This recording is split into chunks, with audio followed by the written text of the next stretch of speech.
সরাসরি প্রশ্ন করবেন, ব্যাখ্যার প্রয়োজন নেই। আসসালামু আলাইকুম।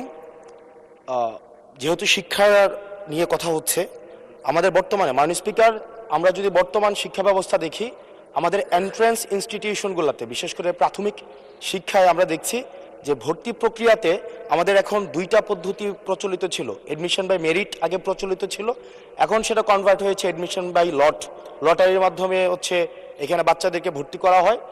ফলত যেটা হয়েছে, ফিডার ইনস্টিটিউশনগুলোর শিক্ষার মান অনেক কমে গিয়েছে, যার ফলে টার্সিয়ারি এডুকেশনে আমরা হচ্ছে কোয়ালিটি সম্পন্ন ছাত্র আমরা হচ্ছে বিশ্ববিদ্যালয়গুলোতে আমরা পাঠাতে পারি না।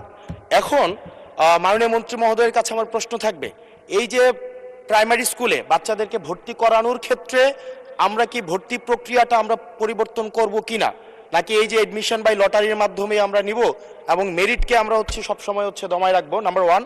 আর নাম্বার টু হচ্ছে, আমাদের বর্তমান শিক্ষা পদ্ধতিতে আমরা যদি দেখি, আমরা যারা পয়সা দিয়ে কিনতে পারে তারা হচ্ছে এখন ইংরেজি মাধ্যমটা কিনছে, যারা পয়সা দিয়ে ইংরেজি মাধ্যম কিনতে পারে না তারাই কেবল আপনি যেই শিক্ষা পদ্ধতি আমাদের জন্য জনজীবনের জন্য আপনি চালু করেছেন সেটা আমরা কিনছি, আর যারা সেটাও কিনতে পারে না তারা হচ্ছে মাদ্রাসা শিক্ষা পদ্ধতি কিনছে। আপনার কাছে প্রশ্ন, যে আমাদের বর্তমানে একটা দেশে এই তিনটা শিক্ষা পদ্ধতি যেটা অর্থনৈতিক অবস্থার উপরে নির্ভর করে চলে, এই তিনটা শিক্ষা পদ্ধতি জিয়ে রেখে আপনার কি মনে হয় যে আপনি একটা ইনক্লুসিভ শিক্ষা পদ্ধতি নিয়ে আমাদের দেশটাকে আগায়